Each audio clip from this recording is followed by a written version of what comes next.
So there's a misconception that if you're single, you are incomplete, perhaps damaged, salvaged, and you won't be happy until you find your one. And that is not true. That is bullshit. It is a message that has been fed to us by media and advertising. The truth is, when you're single, you have the richest soil for growth. That's why I created this podcast. And unlike other podcasts, this one is host-driven, not guest-driven.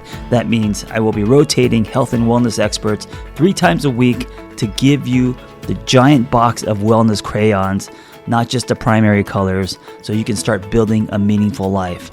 It's time to give singlehood a cape. I am drawn to curious men. I think the new man is curious and inward looking. And I think because most of my life I've been a walking reaction and angry, when I come across a man who is curious and sensitive and has the ability to look inward, put that pause before saying something or responding, it inspires me. And so your host today is that kind of man. I found him on the internet, and I also love that he's a therapist who just shows up in, t-shirt, jeans. He looks like a surfer, just a regular guy, and I can relate to that because on my therapist journey, I just showed up, t-shirt, jeans, and I felt like I didn't fit in because of that, because I wasn't wearing wrinkle-free pants or not tucking my shirt in. I felt very black sheep-ish, if you will. And so that's what attracted me to Flynn Skidmore. He spends his days like he's at a summer camp, running a therapy practice where he helps people understand and get what they want in relationships and in business. He creates some of the simplest, clearest, most, I hadn't thought of it like that, personal development content out there. What Flynn is most proud of is the way he cares for and listens to his online community and the remarkable outcomes of his clients and their experiences with him. Flynn can be found on Instagram at Flynn Skidmore. That's FlynnSkidmore. And I hope you enjoy this episode. Flynn, first, I want to thank you for being a part of this collective, for hosting episodes. This is great because it's the first time that I've seen you, met you. I mean, besides emails. Yeah, I'm so happy to be here. So happy to meet you. I really appreciate it. Thank you. Hey, you know what attracted me to you was seeing someone on my feed who didn't look like a therapist. You know what I'm saying? And so from the outside, you just look like just a cool dude, like maybe a surfer, or, you're just like a t-shirt, casual, long hair, and speaking truth. And on my journey to becoming a therapist, I felt very on the outside because I looked more like you instead of, the Dockers and the shirts tucked in and the very kind of, clinical. And also when I was going through therapy school, most of my colleagues were women in their, midlife, Caucasian. And I was not only a minority, but also a dude. And so to see you on my feed was refreshing. And then I started following you and your content, and I was like, oh, this is good stuff. He seems like a very kind of pulling from honest and truth. And so that's why you're here. Wow, cool. I'm really happy that you had that experience. I mean, I came across your stuff probably 4 or 5 years ago and had the same experience of you. I've been thinking about that over the last couple of days. Like I mean, you call yourself the angry therapist, and right away that's inviting people to think differently about what therapy might be or what a therapist is. So I really appreciate that you had a similar experience with me. I think that's really cool. When did you decide to become a therapist? What was that journey like? How did that start? So I was out of college. I really didn't have any idea what I wanted to do. I had been fascinated with mind-body connection since I was about 18. So I started working as a personal trainer at a gym. And knew that I loved mind-body connection. And ultimately, I came across this thing called bioenergetic analysis, which was created by this guy named Wilhelm Reich, who was a student of Freud's. And he kind of took psychoanalysis in the direction of body work. So he was doing analysis with people's posture and movement. And he ended up getting arrested. I can't remember why, but because he was like sharing really crazy information, and was looking at all this stuff with like life force energy. I think he called it orgone. But anyway, I found his stuff and I was like, yes, this is the thing that I've been trying to speak about, to learn about. So I found this institution called the Institute for Bioenergetic Analysis. I wanted to become certified in it, and I didn't know anything about therapy at the time. And these guys, there's like this institution on the Upper West Side in New York City. So these like classic old psychoanalysis guys. Yeah. And the guy who was heading it up was like, yeah, in order to do it, you have to be a therapist. And in order to be a therapist, you either have to have a PhD or you have to have a master's. And the fastest way to do it is to get a master's. So if you want to do this, get a master's. I'm like, all right, I'm going to do it. And that was that. I just followed it like that. Wow. How old were you when that happened? I think I was 24 at the time. Oh, you were young. 24 or 25. I was young. Yeah. So you did the 2 years, got your master's, and this was in New York? So I was in New York City. I was running this small business, this like boutique fitness studio. Went and got my master's, moved to Philadelphia, and then lived in Philly for like 6 years, something like that. And then did you do the hours and all that? Did the hours, all that stuff. You mean like post? So how many hours do you have to do on the East Coast? Because in California it's 3,000. It's 2,000. I don't even remember. I think it's 2,000. Oh, that's not fair. So what I did was I became a cool school counselor. I love kids. I did that too. You did that also? Yeah, okay. So same thing, like got the hours in as a school counselor. The kid. Well, that was just one of the things I did. But yeah, the hardest hours to get are the kid hours. And so if you're a school counselor, you're just knocking those out, playing Connect Four. Yes. 15-year-olds. It's the best thing ever. I didn't know that about you. That's so cool that you did that. Yeah, I did that to get hours.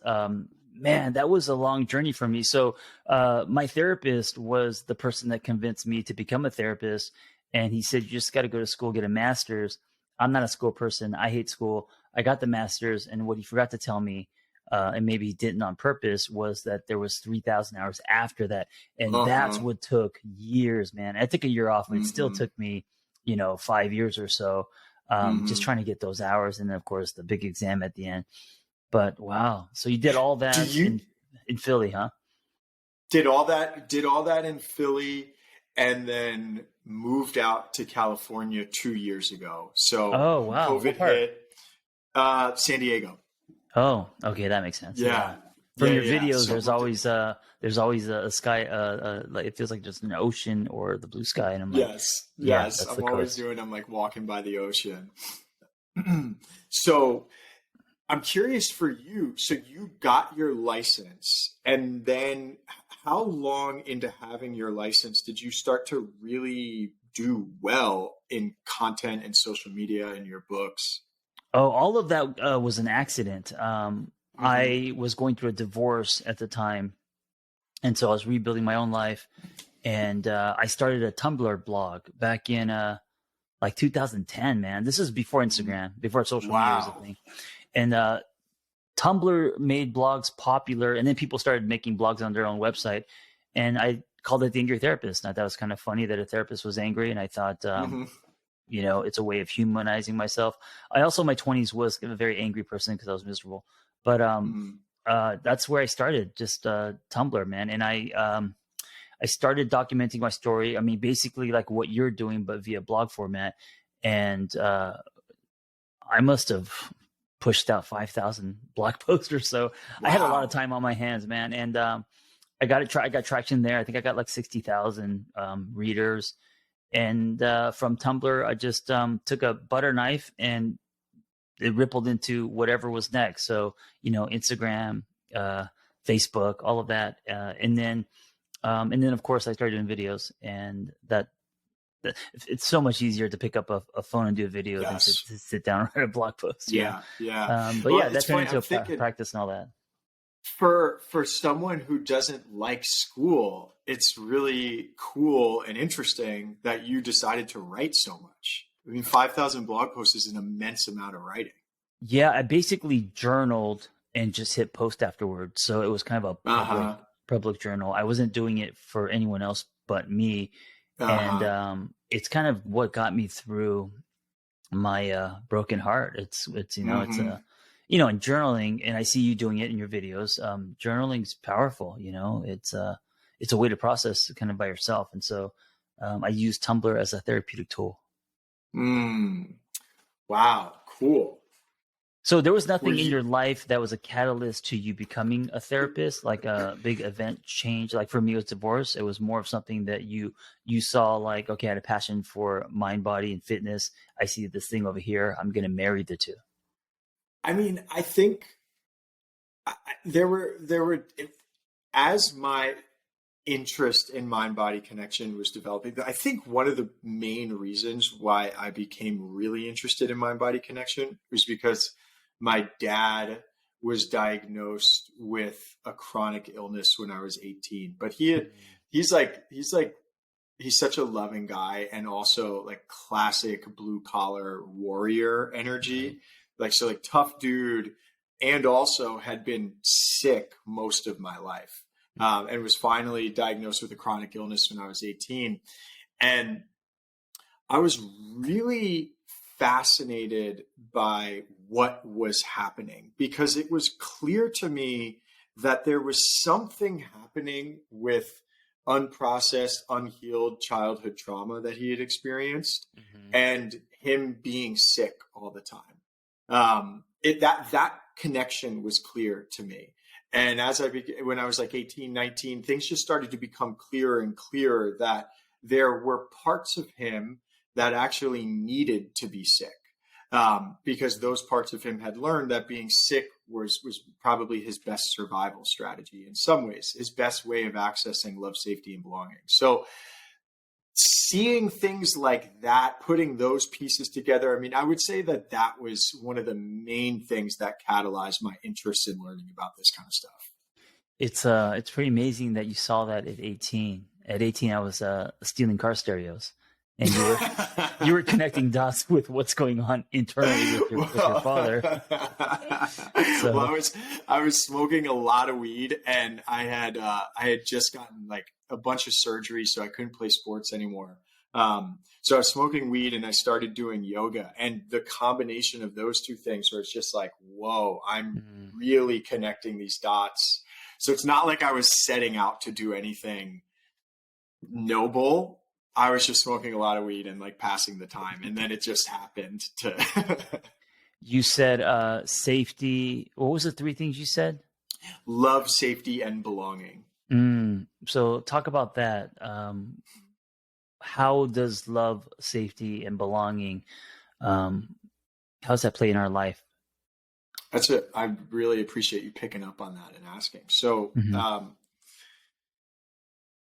the way that I see it, I mean, in so many ways, love, safety, and belonging are just arbitrary words. But the Hmm. framework that I operate with is that we're always experiencing love, safety, and belonging. If we weren't, we would be dead. So, Hmm. being alive is an indicator that there's some version of love, safety, and belonging happening. Now, I think the version of love, safety, and belonging that most people are experiencing is one that has been programmed or developed as a result of the experiences that they've had through life. So, for Hmm. instance, if a person is growing up and it makes sense to be really anxious in the context of their relationship with their parents, like their subconscious is learning that anxiety is the appropriate version of love, safety, and belonging, Hmm. right? So then that person's framework for experiencing life, like anxiety, might actually be their version of love, safety, belonging. And of course, consciously, they would likely choose something else. Right. Um, and I think So that it- that's so if that's they're really if they're in a Mhm. relationship where there isn't anxiety, then they don't feel the love, safety, and belonging subconsciously. they I mean, I imagine you see that all the time. Like when people start to get what they want, if what they want isn't familiar, then it can feel unsafe Sure. until it Or becomes boring. familiar Yep. or boring. Yeah, Yeah. exactly. Yeah. So in any given moment, we're operating with a framework of love, safety, and belonging. It's kind of like our basic needs. And what I think we get to do as we go through life is evolve our version of love, safety, and belonging so that it becomes more aligned with what we consciously want. Mm. So then we're not being run by what was, or the distorted version, or I don't, maybe it's not distorted, but the love, safety, and belonging definition we learned while we're growing up. And no adult enters or no child enters adulthood unscarred, and we all had stuff happen as a child. So um, having a healthier, maybe the word, I don't know if it's healthier, but having a more honest or healthier definition of that as we grow up can become our radar, right? From as it goes from like the subconscious to the conscious. Yeah, I think that makes sense. The way that I think about it is like, it's funny that you caught the thing of like healthier and like maybe that's not the thing to call it because I I think maybe what's more useful than something being healthy or unhealthy is just being clear on what we want Mm-hmm. and making conscious decisions to try to create what we want. So when we're operating with our subconscious programming, the stuff that happened through childhood, we learn all these survival mechanisms, and Mm-hmm. then life is happening by accident. Like when you're living life that way, I've lived a lot of my life that way. We're not making choices about what's happening. It's just happening by accident. But then Mm-hmm. what I think most people want is to be living life on purpose, where they're like, I want a loving, grounded, fun, joyful relationship. How can I purposely and intentionally create that, even if anxiety or chaos is the version of love, safety, and belonging I've experienced most of my life? Mm-hmm. So is that what you do with clients? Is kind of, I mean, it's that one of the things that you do is help them guide them through that process. Yeah, yeah. I think what I'm starting to see is that what I'm doing, what I really enjoy doing, is helping people get what they want, which is a very simple thing. I mean, that's to hear Mm-hmm. myself say that, it sounds really simple, but what the for me, the beauty and the nuance in that is understanding what it means to want something. Because like if I want a podcast with 1 million downloads a month, right? Mm-hmm. I don't want a podcast with 1 million downloads a month. I want the feelings that I think I'll have access to when I have that. You know what Right. I What's mean? So underneath? exactly. What's the exactly? So helping people understand that what they want is actually about what they want to feel, and helping them set their lives up to be able to feel as much as they would like to feel as possible. Yeah. What resonates with me with that is I always tell my clients to, instead of just see what you want, and I believe in what we see and what we visualize, but a lot of times we get to where we're going not because it looks the way we see it in our head, but because the feeling is there, and that's how we know that we're there. Mm-hmm. And a lot of times it doesn't match the vision. I mean, I never thought, I grew up in LA. I never thought I'd be living here up in Altadena. It's a little patch above Pasadena. I'm almost 50 and I'm raising a 2.5-year-old, and Mm-hmm. like my life doesn't look how I imagined it would look. And but the feeling that I have in my body in the last 2 or 3 years has been the most calm, the most knowing. It feels like the unfolding is is truthful. Is like I feel like I've been here almost in a past life kind of thing. Mm. And so that's why I think I feel like this is where I'm meant to be, and things aren't Mm. unfolding as they should, not because of I'm tracing a vision, a very Right. specific vision. Right. Right. Yeah. I mean, what that sounds like to me is that you're in a place where there's a whole lot of groundedness and satisfaction.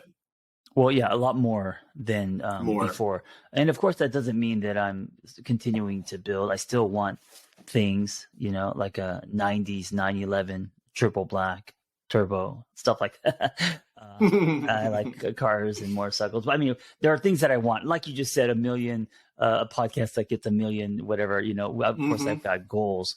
But yeah, putting more weight on the feeling instead of what's on the surface, I think that's really powerful. Gary V. Yes, not personally. Yeah. I met him once actually, but I don't know. I don't know him personally. Yeah, I was on a show called Planet of the Apps, and he was one of the judges. That's amazing. Yeah. You were presenting an app on there? Yeah, years ago I had a partner. It's now a life coaching company called Lumia, but before that it was called the name changed so many times, but we were in an incubator and we applied to pitch for the show, and it was in front of Gary V. Who's the person that owns Honest Company? Female, was an actress. I don't even know that company. Honest, she's like a billionaire now. And the person that owns Goop, Gwyneth Paltrow. Oh, cool. Yeah, and anyway, so we got the pitch in front of them, kind of like Shark Tank, and he was a really cool guy. So we got to meet him and stuff. But anyway, that's awesome. Gary V. Really cool. So cool that you've been in that place doing that kind of work. So cool. Yeah. So I think that he has so many great things to offer, and one of my favorite things that he's said, or that I've heard him say, is that he wants to buy the New York Jets. Right. So he grew up in New Jersey, loves, it's like, it's such a funny thing, like the people who like the Jets and the people who like the Giants, so that's like a whole other thing. But he wants to buy the New York Jets. Now, what he says is that he doesn't care if he actually ends up buying the Jets or not, because he's aware of what he wants as a result of buying the Jets. And he's aware that he can give that thing to himself right now in the process of becoming a person who wants to buy the Jets. You know what I'm saying? So he's aware of the results of that, which are certain feelings, and he holds himself accountable to feeling those things in the process of pursuing his goals. And I just think that's such a beautiful way of experiencing life. It's like this paradox of being fully satisfied because I'm feeling the way that I want to right now, and I'm also not yet satisfied. I'm hungry to create these other things, which I think is really cool. It's also really hard to do. I mean, maybe not. I mean, maybe for some people it isn't. I know for me, to not get hooked, as they say in Buddhism, and to it's the same thing as almost like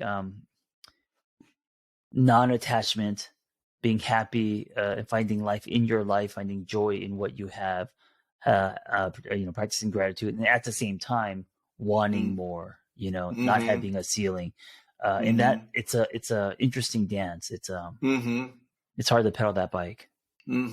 I've been meaning to put this poll up on my Instagram because I'm really curious to know what people would say. But I've been thinking about, like, okay, if you had two options, if on the one hand your option was to blow everything up and start from scratch, that's one. The other one is to just make the absolute best of what you have right now. What would you do? I haven't done it yet, so I don't know what people say, but I am really curious. I'm curious what you would think.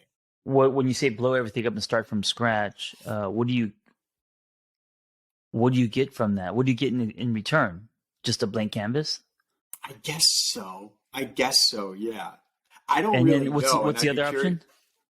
And the other option is to make the best of what you have right now. So maybe an approachable way of thinking that might be like, let's say, like with a group of friends. It's like, do you want to just like, would you leave all of the friendships that you have access to right now and start over, start fresh? Or would you make the best of the friendships that you have right now?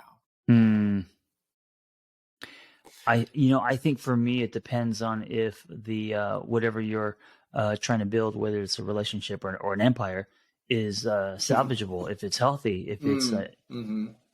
there are friendships that have expired that I don't think people should invest in, because you're only 50% of that friendship. That may Mm-hmm. be a waste of time. But I think that if it's salvageable, if you can rebuild, then Mm-hmm. there's growth in that journey. Mm-hmm. So I'm a Mm-hmm. big fan of the hero's journey. This tattoo is the kind of the Mm-hmm. design thing of Mm-hmm. it, and I try to lay that into everything. So whatever you're doing, that there's going to be a call to adventure. There's going to be Mm-hmm. uh, the comfort to discomfort. There's going to be opportunities to slay your dragons, and then for you Mm-hmm. to return to the village changed, and then Mm-hmm. Mm-hmm. that journey is the value you bring to the village, because now you have a story, and Mm-hmm. that story, if shared, becomes bigger than you. Mm-hmm. I I think love that. it's happened to all of us, I love whether we're that. talking about Gary Vee and how his Mm-hmm. mom knitted him a jet sweater because they were so broke and he couldn't buy one, right? Which was the imprint, right? And that it Yep. started from that, I think, and Yep. then what that means to him, and then him wanting to buy the jets. And then he talks about how if he did, that sweater would be framed and at the entrance of the Mm. of the stadium, right? Mm-hmm. Um, Mm-hmm. or the story you have with your father and your curiosity of movement and all that, and then for me, divorce and failed screenwriter, and then my rebirth, and then trying to work in more honest, unconventional ways, and Mm-hmm. there's a journey in all of those things that I think are tied to our story. Mm-hmm. I did post this to an Instagram story recent, or I think I did a reel on this because I was reading this book by this guy named Alex Hermosi, Mm-hmm. who's like he's a guy who's making a lot of money, and he talks about like sales and sales psychology and that kind of stuff. Mm-hmm. I think he's really really smart. So I'm reading his book on how to design an offer, and in the first chapter, he's talking about how like he a guy who worked for him signed this deal. The guy was supposed to get paid a $22,000 commission. Alex Hermosi had $23,000 in his account. It's like 2 nights before Christmas, and the company that they signed the deal with backs out last minute. And for Mm-hmm. some reason, Alex Hermosi still has to pay his guy $22,000. So he pays him. He's got about $1,000 left in his account, so $1,000 Wow. left to his name. And he takes a screenshot of it, and he posts the screenshot in the book. And he says in there that he took the screenshot because he knew that he would be telling that story someday. Right. I Right. thought that was really fascinating because that really resonated with me, and I'm curious if that resonates with you. Anytime I've been through difficult things in my life, and there have been some things that are like most people, but like pretty severely difficult. I Mm-hmm. had an awareness that I would be using that story to serve other people in some Yeah. way someday. Yeah. And I'm curious if that was the case for you. 2010, getting traction on Tumblr, broke, no money, roommates, no friends, just finding fitness. And I was helping someone via email. This is when, webcams and video, that stuff wasn't really a thing. People were still on AOL. There was, broadband wasn't, wide. And so email was huge. And I remember spending a lot of time on this long email and just helping her free. I mean, I wanted to give back. And so after I helped her, she PayPal'd me $20. And Mm, PayPal was new. It was new to the idea of transferring money from your bank mm, account electronically was mind blowing. And I remember I was crying, and I took because there weren't cameras on your phones then, or a lot of them, they were flip phones. So I had this real camera, and I turned the video and I pointed it to my face, and I was in tears, and wow. I said, well, two things. One, that someone found me valuable. Mm-hmm. Like this person, I didn't ask for it. She gave me $20 because she found my advice valuable. So that meant Mm-hmm. a lot to me, right? So that was one reason, one revelation. And then the other revelation was, holy shit, you can make money online. And that Mm-hmm. blew my mind. Like the entrepreneur in me went crazy. Cause then it's like, what else could I do? What else can I do to actually make this more my life than punching a clock, right? I feel like I was punching the sky when I was at home typing and tumbling. And I said into the camera, when you don't make it about you, the universe will. Mm. And I remember that. So that's my snapshot. That's my snapshot of Wow. like what you're That's your saying, and of the $1,000 in the of the account. $1,000. Yeah, and it's Wow. a something that I keep in my back pocket. To always remember that if you don't make it about you, stars line up and things Mm-hmm. happen, and the universe will. And so Mm-hmm. that was an example of me not making it about me by being very thorough and patient and giving with my time into someone's email. I can't do that today because I just don't have that kind of time. But Yep. I had that kind of time then, so I just gave my heart and I helped as much as I could. And then it wasn't the $20, obviously. It was the feeling. It was a feeling of feeling valuable. And Yes. then it was the revelation of, oh shit, you can make money online. Mm-hmm. Yeah, that was the first domino, man. And I remember that Yeah. like yesterday. Yeah. And what I hear in there, I kind of like projecting my own experience out of that. It's like, holy fuck. The difficult things that I've been through are worth something. Like I can help other people using Yeah. the insight that I've gained through going through hard stuff. If you're not, when you're in the trenches, just complaining, running, and numbing, whatever, all the, because then you don't see it, right? But I think Mm-hmm. there's gold. I think there's gold in the trenches, and I think Mm-hmm. that if you're able to notice these moments, this the snapshot of that guy that had $1,000 in the bank, or the experience I had, those are all kind of nods from the universe. Those are injected with hope, Mm-hmm. and then I think those moments, they give you fuel. They give you Mm-hmm. just kind of like 92 octane of like, okay, Mm-hmm. here's where I'm going now. Here's what I'm going to do. It's like it feels spiritual almost. Mm-hmm. Yeah. Yeah, it does. It does. Yeah, I've been over the last couple of years have found that the it all of this stuff, producing content, running a Hmm. business, it becomes so much easier and so much more rewarding when you make it about other people. When you make it about listening to other Yeah, people, like listening to people's language, what they're sure. experiencing, what they want. When I first started my business, I've been trying to make content over the last couple of days. I haven't been able to like capture this, but um, I really made it all about me. I remember when I was first like writing my website, trying to convince the world about how important mind body connection and consciousness is, Hmm. right? Hmm. But like, and I find that a lot of entrepreneurs do the same kind of thing where it's like seeing their modality as sacred, whereas the sacred thing is actually the audience's experience, or it's the person's experience that you're helping, and you're offering tools to support them and help them.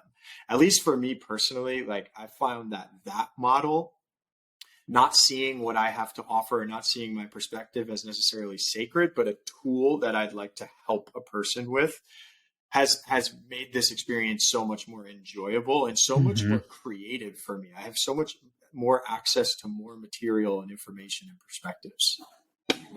Yeah, I feel like I've made it about me most of my life, and even today, of course, there are days that I make it about me. Of course, there are days Mm-hmm. that how much is that sponsorship, or that is it worth doing? There's a lot of me making it about me, of course. Um, but I do feel like, and I agree with you, um, if you feel like you're more of a conduit, that you are this being where uh, if you are in your solid self instead of more your pseudo, meaning exchanging your truth for membership, that's pseudo, Mm-hmm. inauthentic, seeking approval, validation. chasing shiny things. That was all me, my 20s and 30s. But if you are more authentic or in your solid self, stand on your truth, I think you become a conduit. I think you become a prism. And I think that if you are brave enough to share your gifts and really lean into them and practice and hone, it's almost like this light comes in from your feet and out your head, and a rainbow shoots out almost, you know? So like, you, the universe works through you. You go from being, this ego driven person to this prism, this stone to this prism. Right. Mm-hmm. And I think magic happens there. And I think, I felt stuff like that in my life before. One example of this was during the pandemic. I started doing Zoom groups, and I brought a team together, kind of like the Single on Purpose podcast, right? Rotating host. And we just started helping people, and it grew. And I called it the lab. And I thought, like, we're all stuck at home. Let's just use Zoom as a way to connect. And then all the instructors were teaching different topics, trauma, relationships, whatever. And we helped thousands. And then, I had to pay the instructors. So it turned into a membership site, and an app and all that. And then there was a part of me that was trying to scale it, because naturally that's like what the world is telling us, right? How can we scale this? And it wasn't successful in that way. And then it hit me where I was like, this isn't meant to be scaled. This was the magic summer, and it was great. And, and then I recently closed it because I was just doing other things. But I felt a calmness that it wasn't meant to last longer than it did. So it ran for 2 years. We helped thousands. The instructors connected. There's also people who actually, formed romantic relationships. It was amazing. I mean, overall, it was amazing. It was a bigger than me experience. And I remember when I closed it, I felt guilt, and I felt like a small part of me felt like a failed entrepreneur. Like I couldn't, I wasn't able to scale it, And then I realized after that, because that's all ego, I realized, that was what it was meant to be. Nothing more, nothing less. I love that you call it the magic summer moment. It reminds me of, it's beautiful. Like when I went to summer camp as a kid, I always found that it was easier to fall in love at summer camp than during the school year. There's something about summer camp. You're away from home, different schools possibly. Yeah, there's something about summer camp that is magical. I think one of the magical things about it is that your time is limited. Yeah. So knowing that your time is limited in some ways, I think allows for a deeper dive into vulnerability and openness than maybe otherwise, right? If something is indefinite, then there's all this creating all this noise with predictions about the future and projections and all that kind of stuff. So there's something, and as you're describing that, I'm like, wow, yeah, we do all have all these narratives as entrepreneurs, like the most successful companies or the most successful business endeavors are the ones that are the most sustainable, the longest lasting ones. But what if sometimes something is just a year long or 2 years long, and that's exactly what it's meant to be? I love that. Right. Yeah. And I, it took a while for me to even accept that and to sit with it and to believe it, to sit with it. But yeah, I do believe that. Yeah. With projects and also with relationships, not all relationships are meant to be forever. I meant that when you were saying that earlier, I was like, wow, I'm really curious about this.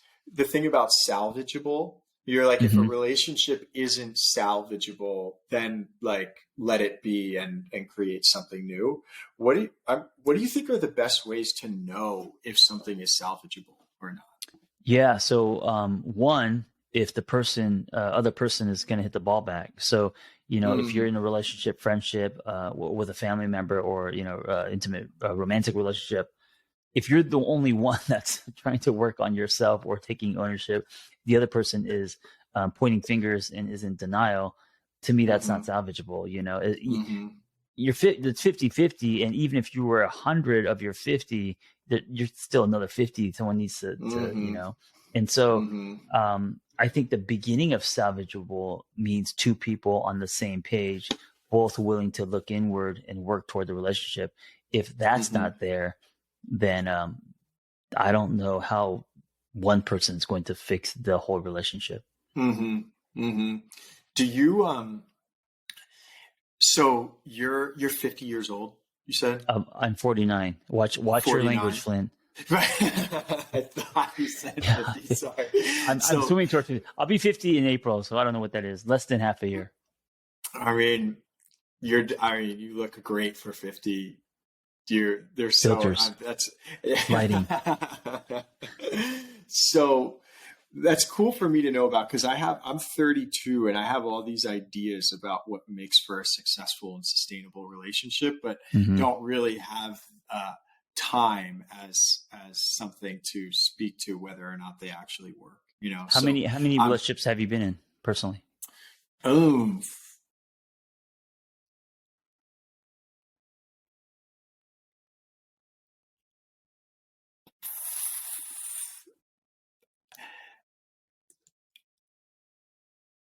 5.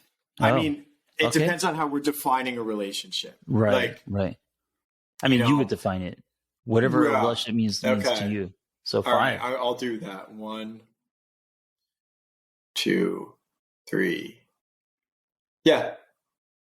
5. And what were they as far as like length overall? A few years? The longest one was almost 6 years. Okay, yeah. And the shortest that we're going with in this thing is like 1.5 years. Right. What were some of your greatest revelations from those relationships? Okay. Probably the greatest revelation that I've ever had about my own experience of love.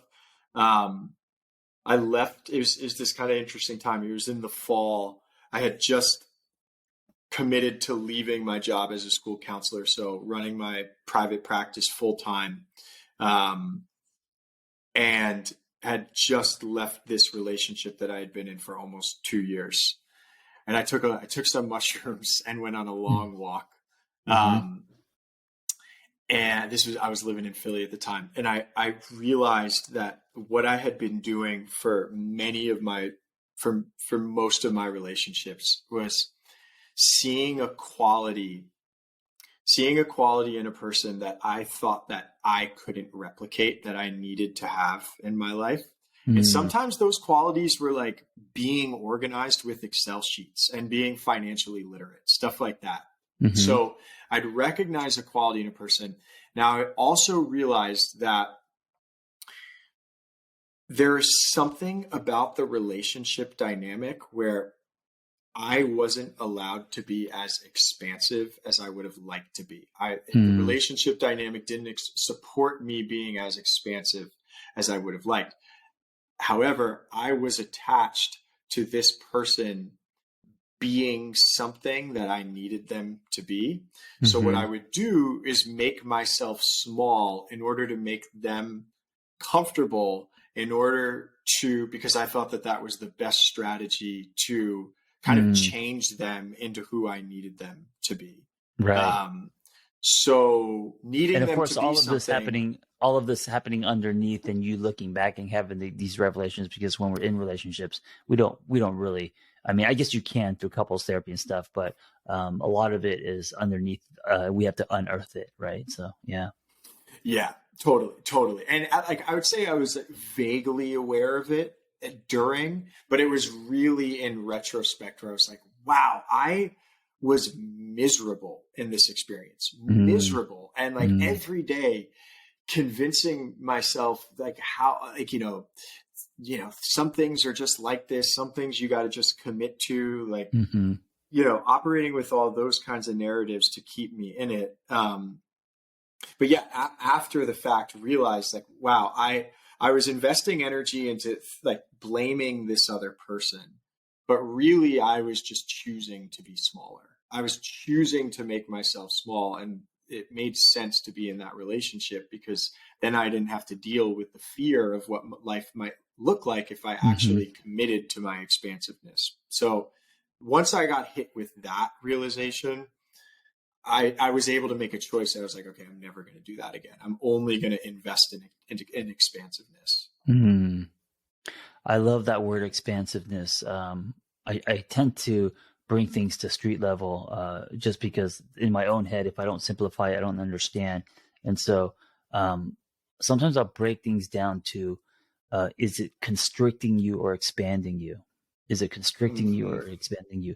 And how much, if it's constricting you, how much of that constriction is on you, not the other person Mm-hmm. or the relationship, you know? Mm-hmm. Um, and I also like that you said the relationship dynamic instead of her or him. You know, like Mm-hmm. I like that you Mm-hmm. said because the relationship dynamic is created by both, right? And Mm-hmm. um there's tracks laid in every relationship, and so I Yep. think we're very fast to blame. But you're saying the dynamic was stunting, and I think that's important Yep. language. Yeah. So let me Yeah. ask you this: Are you? Because Oh, mm-hmm. sorry. Go ahead. Gonna say, like, what I've come to be able to see, which I like this perspective, is that people show you exactly who they are. People show Mm-hmm. you who they are in their patterns. I think a lot of the times we spend our energy in relationships wanting it to be different than what it is, Mm-hmm. and then blaming the other person for not being the way that we want it to be when they're just being themselves. So the way that I see it now is like any person that I'm with where I was contracted and not as expansive I would like, that's not, it doesn't say anything bad about them. They are who they are, and the Right. dynamic is what it is. Right. Ultimately, if I'm going to take the most accountable position, the thing that I can say is that I'm choosing to be contracted, and I would Mm-hmm. prefer to choose to be expansive. Yeah, I love that. I also love that we're just two dudes speaking this way. You know, it's Yeah. part. It's actually part of why my hunch on you, and it is correct. I felt in my body like, hey, reach out to this guy. This is good because I think it's important for men, especially today, to be having these conversations and not just be talking about, Mhm. you know. Cars and getting laid and whatever, right? Like just locker room stuff. So I think Mhm. that is refreshing. Men talking It about love and is. relationships. Yeah. So are you single today or are you dating? What are you doing? I'm in a relationship with someone. Her name is Emily, Mm, and I say that we've been dating since February, which she laughs at because really we've been dating since April. hmm. But I knew immediately in February that I wanted to be in a relationship with this person, like when we were first seeing each other and dating. So we've known each other since January, February. And have been together only since April. Got it. And how is this love experience? I mean, I'm assuming your definition It's of love is different today than it was, in your 20s. I, yeah, it's I really appreciate you asking about this. It is more satisfying than I Mm, ever thought that an experience of love could be. why? I want to know why. The listeners Yeah, want to know why. I mean, I'm happy for you. That's great. But we all want to know why. Right? yeah. Some of us aren't Well, happy for you. Some of us are like, fuck you, man. shut the fuck up. Yeah, yeah, Okay, yeah. so going I back, think secretly a lot of people don't want therapists to have successful relationships because it kind of kicks them off their soapbox, which I yeah, don't I want to be get on that. anyway. But anyway. I get that. I get that. So, about 2 years ago, I made a commitment to. All right, I'll tell kind of a funny story. So, I'm in a relationship with a person at the time about 2 years ago, a little longer, and I'm still living in Philly. Now, at the time, I had through my life had been the type of person who struggled to bring different groups of friends together, Hmm. um, because I was kind of different people with different groups of people. I would be like uh, tending to what I thought other people needed, right? Hmm. So I was in a relationship with the person where that was very much the case, which was part of the contraction. Like I had fun with her. It was a fun, good relationship in some ways, but also I was a very specific version of myself with her. And so my sister, my younger sister, who I like, she's my best friend, and Mm, I'm my favorite version of myself with her. My yeah. sister Abby came to visit, and we all had dinner at my place in Philly, and it was a horrendous time.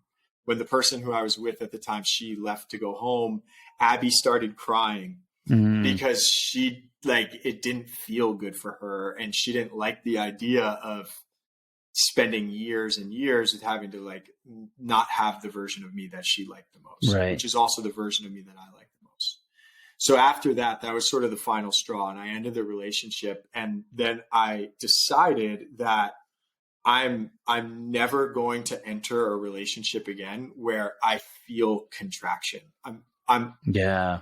I'm going to use the expansiveness as my compass and only invest my energy in relationships where I experience that expansiveness. So after about a year and a half of living that way, making choices about my relationships, making choices about what I do, where I live, using expansiveness as my compass, I think I just sort of ended up in a place where it made sense to meet a person Hmm. where expansiveness happened. So that's the overarching story. And then I'm sure there are a lot of details in there that would be helpful for people to hear about. But the overarching thing is this like sort of ruthless commitment to expansiveness. The collision of both of you creates expansiveness in you, and you like the person that you are, that is promoted and encouraged when you're around this person, and that's why this is good for you. It sounds like. Beautifully said. Yeah. She wants if we can think of a person as like as a sphere or a globe, and Hmm. there are all these different areas in that sphere, and we can grow that sphere, make it more complex, more beautiful. Like she wants me to be the most beautiful, complex sphere. She wants Oh all man, of sweet. me. Yeah. And I want the same for her. I want her to be exactly who she wants to be. And so the Right. relationship dynamic is able to support each of us being exactly who we want to be. Yeah. It interdependence. It's Interdependence. yeah. That's what I'm hearing. I love it. I love it, man. Thank you for sharing that story and also delivering it in that way. I think one of your unique gifts is I feel from you curiosity. I feel from you someone who is neutral on, which is hard to do, right? So looking at all sides, and then careful with your words, which I am not. So I appreciate all those things. Um, what are some of the things that you are going to do or want to do as a rotating host on this podcast? And even though it's called Single on Purpose, and of course, this whole thing started um, when I realized that a lot of clients that I was seeing, mostly women in their 30s, just depressed. Every other area of their life was great, but because they were single, they felt the ticking clock, and it just really crushed them, and having a horrible experience with singlehood. So um, that's how this whole thing happened, as far as turning it into a book, and then now this. But what are some of the things that you're thinking about doing for not just singles, but anyone who wants to connect to themselves? It's a great question. Something what I'm really fired up about is usefulness. So Mm, I'm very careful to be presenting information in a way. I try to make things useful. I try right. like, because I think that most people know most of the advice that they could be given. You Sure. know what I mean? Yeah. And what I'd really like to offer people is how to take that advice and turn it into action. Yeah. That's something that really inspires me and fires me up. So, um, action orientation. It's like, Mm-hmm. what can we do to get more of the things that we want?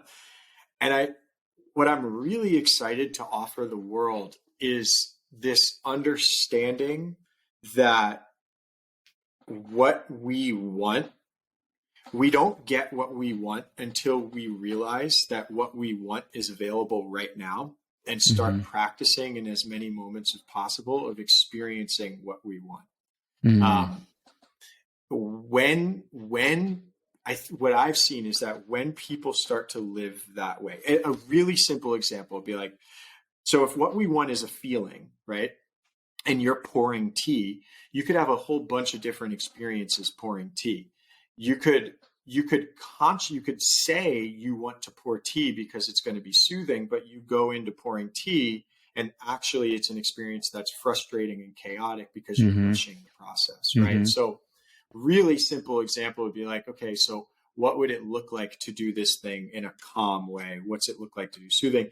And I think that if a person is making a choice about the experience they want to have in as many moments as possible, that person is a person who's likely to get the three-dimensional things that they want. Like for you, it's a certain car, podcast downloads, that kind of thing. So Mm-hmm. I'd really like to teach people how to do that, how to understand that what they want is actually available right now, and they likely won't get what they want until they learn that what they want is available right now. Mm. Yeah, what comes to my mind is most people not believing what they want is available. I think, Mm-hmm. and me included, I think it's out there. And Mm-hmm. so getting to the place of actually believing that you can have that in itself is a journey. Just Mm-hmm. getting to believe that, Mm-hmm. Mm-hmm. I love it. I love it. Well, thank you so much for being a part of this collective. And I'm excited to hear you and whatever you're gonna do on this podcast. This space is yours, and you can do whatever you want with it. Share your story, do whatever, And so, I think it's gonna help so many people. Thank you. I'm Yeah, really, really appreciate you inviting me on, and us having this chat. I've loved getting to know you. I'm really excited to be here. yeah. Thanks, brother. I really appreciate it. And also, thanks for all the work that you do. Where can people find you? On Instagram, I'm at Flynn Skidmore, Yep. Is FLYNN SKIDMORE. that your main, as far as social media? Is that your main place? Yeah, that and TikTok. I'm way more engaged on Instagram. So Hmm. I invest a lot of energy into developing community on Instagram. So I'm Sure. engaged in the comments and all that. So Right. Right. that's where the magic is happening, Yeah. I would say. Which I do none of, which I need to. I know. Um, and then what are you building? So like if someone wants to check out your services, what is it that you offer? So what I'm leaning into the space of something called impact mentorship. I'm Mm-hmm. finding that a lot of entrepreneurs um, who have been pretty successful have found that in their success, they're not having the impact that they were hoping that they would make. In terms of Mm-hmm. impact, we're talking about like making a shift in culture. Mm-hmm. So what I've been really inspired by lately is helping people get what they want in relationships and in business, and learning how to become someone who's impactful and influential. Mm. So that's my one-on-one work. Right. What I'm focused on right now. Um, I'm just finishing up something called the client attraction container, which is Mm-hmm. it's been so fun. It's a 4 module series. Each module is 2 months long, so we're just finishing up the first 2 months. And really, what it's about is about helping people build communities around them. By creating great content and building their business as a result. Cool. That's Yeah. relevant. Yeah. Awesome. Well, Flynn, thank you so much. And hey, final question. What should we call this episode? As you rewind, like a montage or a flashback, this whole thing, and it's just skipping around some of the conversations that we had, what would you call this episode? I'm actually going to Some type it into this thing while you uh-huh. say it.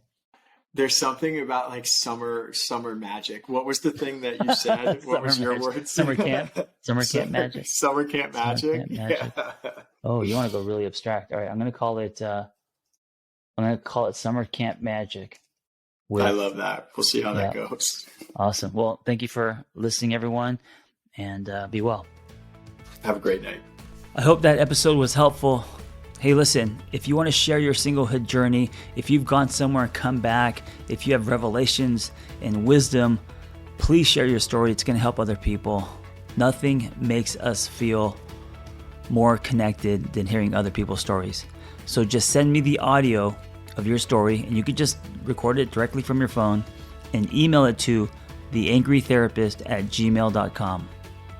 Also, if you want our Single on Purpose newsletter, go to singleonpurpose.life. That's singleonpurpose.life.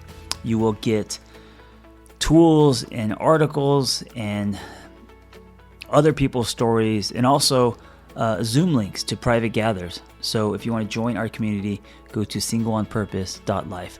Thank you for listening. Be well. We hope you tell a friend. Hey, so my name is Katie and I live in London. I broke up with my boyfriend of 2.5 years about a year ago when I went through another mental health crisis and found myself becoming too dependent on my partner.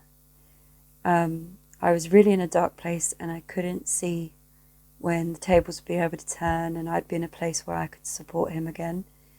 And I felt like I was being absolutely rubbish at everything.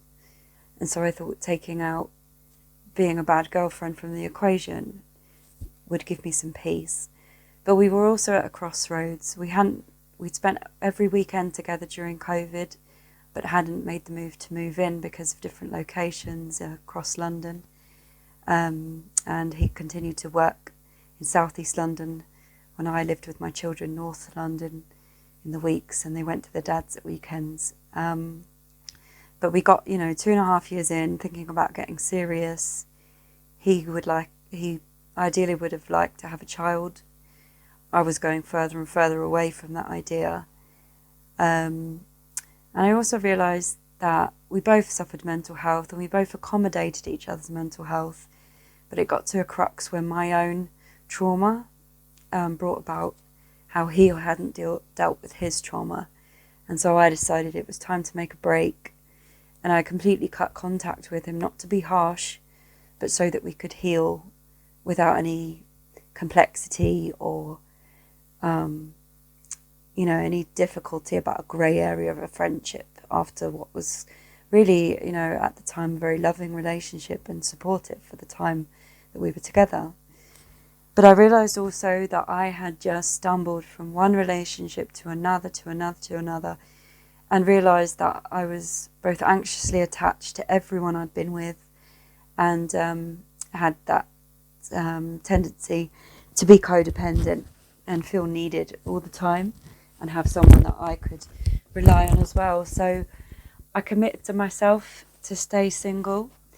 I downloaded Audible and listened to The Angry Therapist. Thank you. Your I can't remember what it's called, but the one about being single. And it really helped me. I really resonated with your story and parts of it.